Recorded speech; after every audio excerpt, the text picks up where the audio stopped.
예수님이 십자가에서 죽은 뒤 제자들은 두려움에 떨었습니다.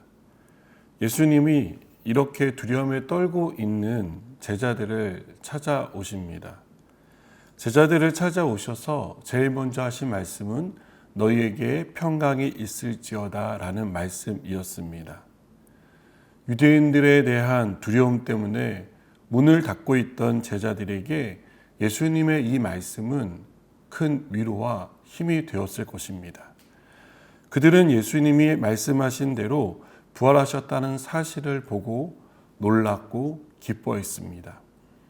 하지만 그 자리에 함께 있지 않았던 예수님의 제자 도마는 예수님이 떠나신 이후에 제자들이 하는 말을 듣고 도저히 믿기 어려웠습니다.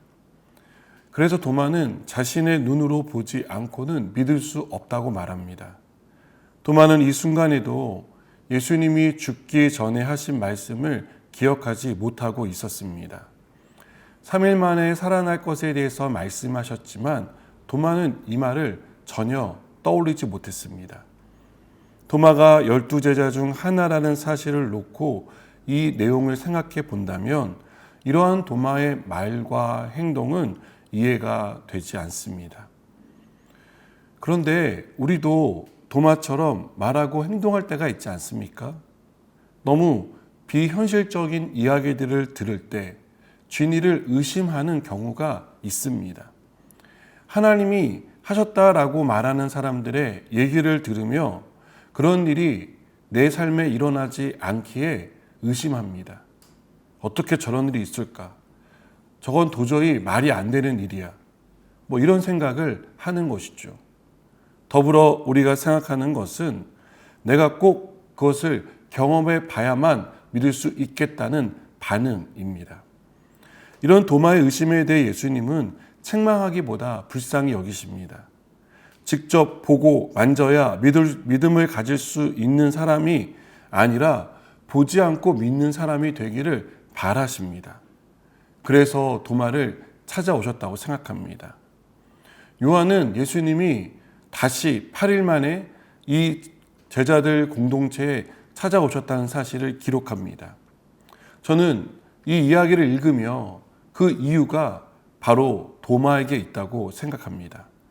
예수님은 직접 보고 만져야 믿을 수 있다고 말한 도마에게 내 손가락을 이리 내밀어 내 손을 보고 내 손을 내밀어 내 옆구리에 넣어보라고 말씀하십니다. 예수님은 도마가 믿는 사람이 되기를 원하셨습니다.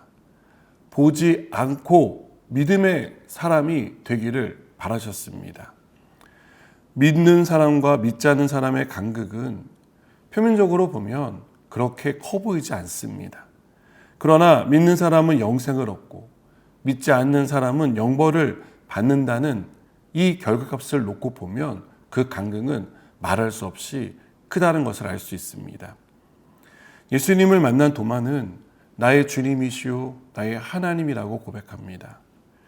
이 고백은 더 이상 보고 믿는 사람이 아니라 보지 않고도 믿는 사람이 되겠습니다라는 믿음의 고백이라고 생각됩니다. 도마는 의심을 내려놓고 확신 가운데로 옮겨갔습니다. 믿음이 없는 사람이 아니라 이제는 믿는 사람, 믿음의 열정이 있는 그런 사람으로 살겠다고 다짐했습니다. 우리는 어떻습니까? 우리는 부활하신 예수님을 눈으로 직접 보지 못했습니다. 그러나 예수님의 부활을 목격한 수많은 증인들의 증언을 듣고 있습니다. 그 말에 우리는 믿음으로 반응해야 한다라고 믿습니다. 의심하고 믿지 않는 사람이 아니라 어떻게 그런 일이, 어떻게 죽은 사람이 살아나는 역사가 일어날 수 있는가라고 생각하며 믿지 않는 사람이 아니라 하나님은 능히 하실 수 있다는 믿음. 그래서 죽은 예수님을 살릴 수 있다는 그 믿음으로 살아가는 사람이 되었으면 좋겠습니다. 도마 한 사람을 위해 다시 찾아오신 주님은 오늘 이 말씀을 묵상하는 우리에게도 동일하게 말씀하신다고 믿습니다. 믿지 않는 자가 아니라 믿는 자가 되라고 말씀하십니다. 그래서 오늘 이 말씀을 우리 각 개인에게 주셨고 우리 한 사람을 위하시는 그 주님의 마음을 보여주신다라고 믿습니다. 기도하시겠습니다. 주님은 3일 만에 다시 부활하셨습니다. 우리가 이 사실을 듣고 읽을 때마다 믿음으로 반응하게 하시고 보고 믿는 자가 아니라 보지 않고 믿을 수 있는 믿음의 사람 되게 해 주시옵소서. 예수님의 이름으로 기도드립니다. 아멘.